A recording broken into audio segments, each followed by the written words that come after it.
உடலுறவின் போது என்ன செய்ய வேண்டும் என்று மட்டும் யோசிக்கும் பலரும் என்னவெல்லாம் செய்யக்கூடாது என்பது தெரியாமல் சொதப்பி வைப்பதுண்டு.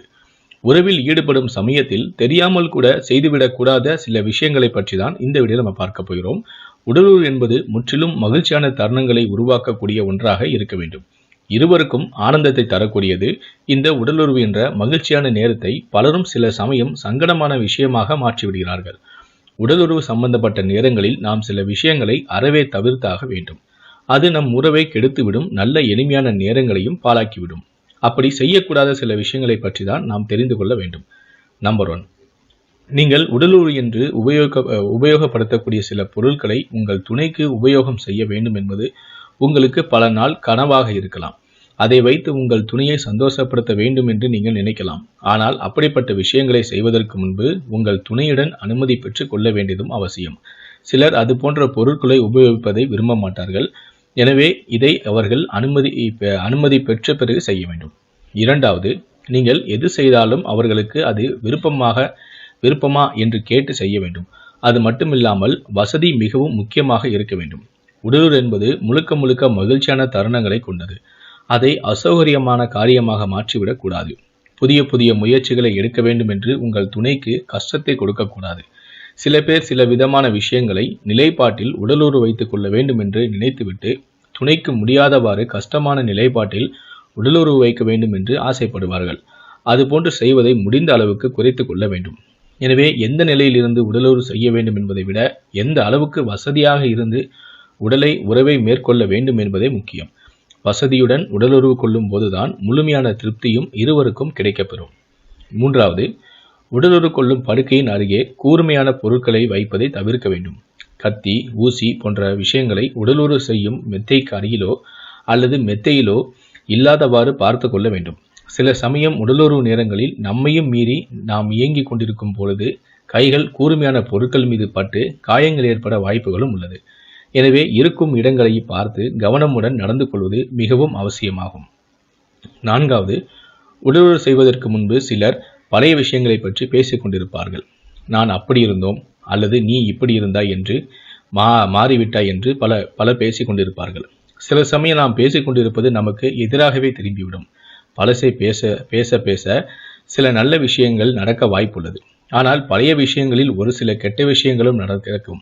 நீங்கள் ஏதுவாக பேசி அதிலிருந்து உங்கள் துணை ஒரு குறையை கண்டுபிடித்து அதை பேச ஆரம்பித்து விட்டால் நீங்கள் அதற்கு பதில் கூறி உங்களது உடல் உறவு கனவு பாழாகிவிடும் என்பதில் எந்த சந்தேகமும் இல்லை. எனவே உடலுறவு சமயத்தில் பழைய விஷயங்களை கிளற வேண்டாம் என்பது எங்களுடைய கருத்து.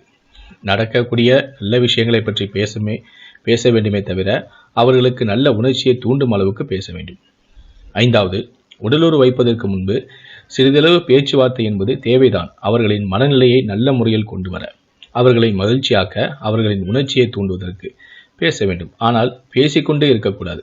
அதிக நேரம் பேசிக்கொண்டே இருந்தால் அவர்களுக்கு வரக்கூடிய உணர்வும் வராமல் போய்விடும்.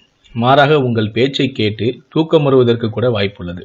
உடலுறவு சமயத்தில் அவர்கள் உங்களிடம் சில விஷயங்களை எதிர்பார்ப்பார்கள். அதை நாம் நிறைவேற்ற வேண்டும். அதிகமாக பேசிக்கொண்டு இருப்பதால் அவர்கள் எதிர்பார்ப்பு நிறைவேறாமல் போய்விடும். எனவே உங்களது உடலுறவு கனவு அன்று நடக்காமல் போய்விடும். எனவே குறைவாக பேசி நடந்து கொள்ள வேண்டும். ஆறாவது, இன்றைய காலகட்டங்களில் பலருக்கும் இந்த கெட்ட பழக்கம் என்பது இருக்கிறது. நாங்கள் உடலுறவு கொள்வதை இருவருமே படம் பிடிக்க வேண்டும் என்று ஆசைப்படுகிறார்கள். அதுவும் சிலர் தன் துணைக்கு தெரியாமல் ரகசியமாக படம் பிடித்து பின்னர் அதை பார்ப்பதை வழக்கமாக வைத்துள்ளனர். இது முற்றிலும் தவிர்க்கப்பட வேண்டிய ஒரு விஷயம். என்றாவது ஒரு நாள் நீங்கள் உறவு வைத்துக் கொண்டது படம் பிடித்தது அவர்களுக்கு தெரிய வந்துவிட்டால் நிச்சயமாக உங்கள் இருவரின் உறவும் முறிந்து போகும் என்பதில் எந்த ஐயமும் இல்லை. இன்னும் இதில் சில சிக்கல்களும் உள்ளது. ஒருவேளை நீங்கள் உங்கள் மொபைலில் நீங்கள் உறவு கொண்டதை படம் பிடித்து வைத்திருந்தால் நீங்கள் உங்கள் மொபைல் போனை விற்க வேண்டுமென்று சூழல் ஏற்படும் பொழுது அழித்துவிட்டு கொடுத்திருந்தாலும் அழிந்து போன படங்களை மீண்டும் கொண்டு வருவதற்கு பலவிதமான சாஃப்ட்வேர்கள் சந்தையில் கிடைக்கின்றன. அது மிகப்பெரிய ஆபத்தில் போய் முடிந்துவிடும்.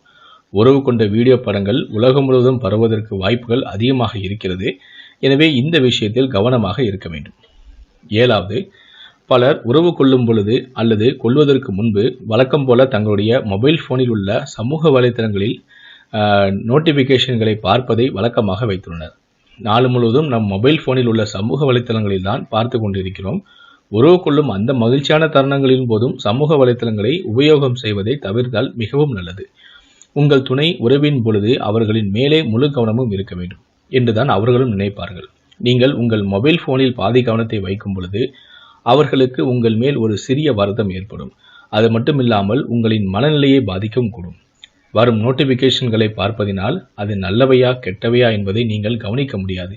ஒருவேளை உங்களுக்கு கவலை தரக்கூடிய செய்திகளை நீங்கள் பார்த்துவிட்டால் அன்றைய நாளே வீணாகி போய்விடும் என்பதில் எந்த ஐயமும் இல்லை. எனவே உறவு கொள்ளும் பொழுது உங்கள் மொபைல் போனை சற்று தள்ளி வைப்பது நல்லது. 8வது, ஒரு சிலர் உறவு கொண்டு இருக்கும் பொழுதே போன்களை சுவிட்ச் ஆஃப் செய்ய மாட்டார்கள். ஏதாவது முக்கியமான அழைப்புகள் வந்துவிடும் என்று அச்சத்தில் அதை சுவிட்ச் ஆஃப் செய்யாமலேயே வைத்திருப்பார்கள். நீங்கள் உறவு கொண்டிருக்கும் அந்த சமயத்தில் ஏதாவது அழைப்பு வந்தால் அதை எடுப்பது முற்றிலும் தவிர்க்க வேண்டும். முக்கியமாக அழைப்பு வரும் என்று வைத்திருந்தால் தேவையில்லாத அழைப்புகள் வந்து உங்கள் மனநிலையை பாதிக்கக்கூடும். மேலும் முக்கியமான அழைப்புகள் வந்து உங்களை உடனே வரச் சொன்னால் உங்களால் உடனே செல்ல முடியாத சூழ்நிலையும் இருக்கும். எனவே உடலுறவின் போது முடிந்தளவு தொலைபேசி அழைப்பை தவிர்ப்பது நல்லது. மேலும் நீங்கள் உடலுறவு கொண்டு இருக்கும் பொழுது தொலைபேசி பேசுவதனாலும் உங்கள் துணை அதை விரும்ப மாட்டார்கள்.